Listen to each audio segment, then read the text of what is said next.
নৃশংসতার সব সীমা পার। সূত্রের খবর, ময়না তদন্তের রিপোর্টে তিলোত্তমার 2 চোখ, মুখ ও যৌনাঙ্গ থেকে রক্তক্ষরণের উল্লেখ। ঠোঁট, মুখ, ঘাড়, ডান হাতের আঙুলে আঘাত, বাঁ পায়ের গোড়ালি ও পেটে আঘাতের চিহ্ন। তিলোত্তমার সারা শরীর ক্ষতবিক্ষত। গ্রেপ্তারের দিনই কলকাতা পুলিশ দাবি করেছিল ঘটনাস্থলে ধৃত সঞ্জয় রায়ের উপস্থিতির একাধিক প্রমাণ মিলেছে। কিন্তু শুধুই কি একা সঞ্জয়? তিলোত্তমার শরীরে এত আঘাত কি একজনের পক্ষে করা সম্ভব? তিলোত্তমার বাবা মা প্রথম থেকেই অভিযোগ করছেন, আমার মেয়েটাকে খুন করে ফেলেছে এরা, আঙ্গুলগুলো মুসলিয়ে মুসলিয়ে ভেঙে দিয়েছে, খুব কষ্ট পেয়ে দিয়ে মেরে ফেলেছে আমার মেয়েটাকে। তাকে যে সুপারি দেওয়া হয়নি তার কি গ্যারান্টি আছে? টাকা দিয়ে করানো হয়নি। একা নাকি একাধিক?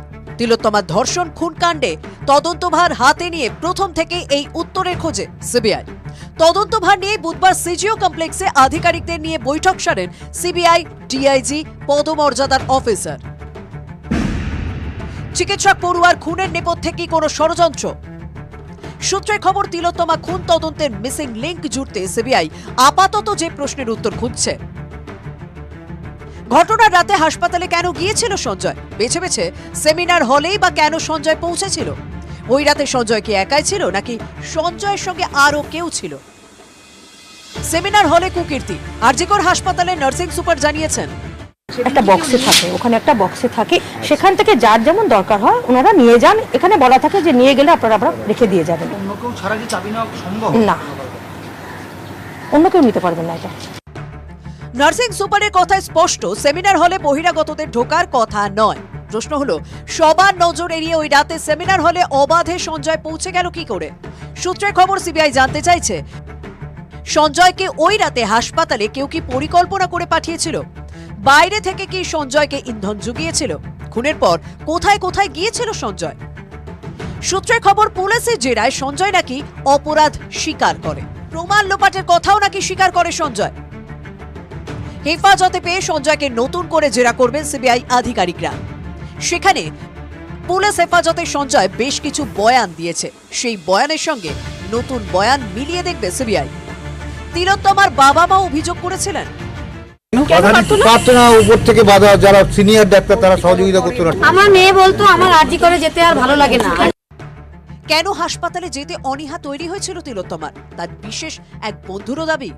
মাঝে মাঝে শুধু বলতো যে আমার নাইটটা করতে ভালো লাগে না, কেমন অসুবিধা হয় যখন।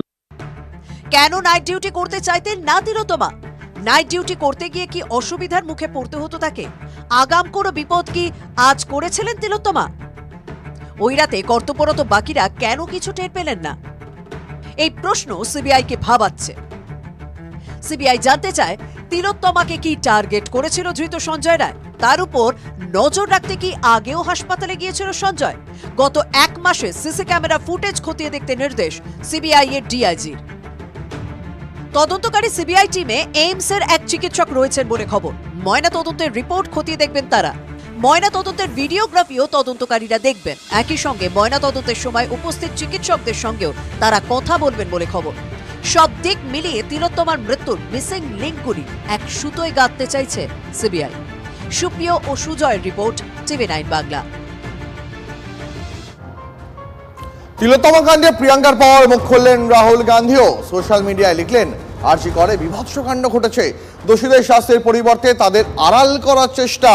হাসপাতাল প্রশাসনের বিরুদ্ধে মারাত্মক সব অভিযোগ। বাংলায় নারী নিরাপত্তা নিয়ে প্রশ্ন মমতারই জোট সঙ্গীর। রাহুল গান্ধীর বাবা রাজীব গান্ধী যখন প্রধানমন্ত্রী ছিলেন তখন রাজস্থানে সতীকাণ্ড ঘটেছিল। ওর বাবা ইস্তফা দিয়েছিলেন। আগে ওনাদের জমানা সম্পর্কে ইতিহাস নিন।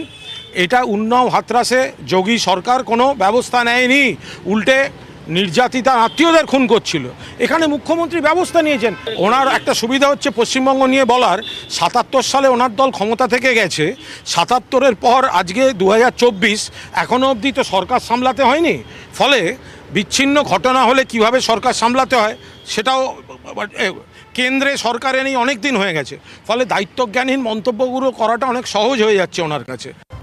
স্বাধীনতা, সে তো আমার আপনার প্রিয় মানুষের রক্তে কেনা এক অমূল্য ফসল। তিলোত্তমার রক্তাক্ত অ্যাপ্রাণী যেন আজ মধ্যরাতের প্রতিবাদের পতাকা। কেউ বলছেন আমার ঘরেও মা বোনেরা আছেন, আমার ঘরেও তিলোত্তমা আছে।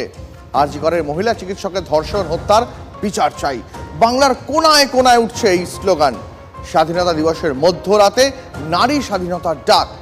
নারী নিরাপত্তার দাবিতে আজ রাত দখল মহিলাদের। আন্দোলনের ইতিহাসে এক নতুন পথ দেখাতে পথে মহিলারা। কিন্তু সেই আন্দোলন নিয়েও যথারীতি রাজনৈতিক আকছাকছি শুরু হয়ে গেছে।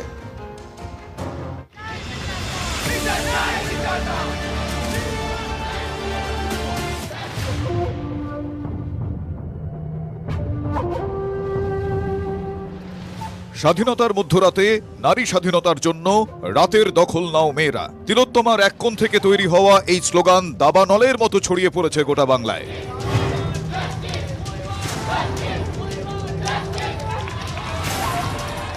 আরজি কর কাণ্ডের প্রতিবাদে তিলোত্তমার বিচার চেয়ে গভীর রাতে রাজ্য জুড়ে পথে মহিলারা। বাংলা তথা দেশের ইতিহাসে এমন প্রতিবাদ আগে দেখা যায়নি।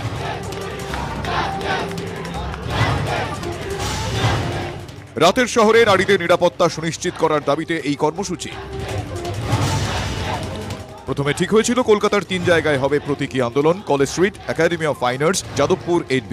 কিন্তু সোশ্যাল মিডিয়ার দৌলতে তা দ্রুত ছড়িয়ে পড়ে গোটা বাংলায়।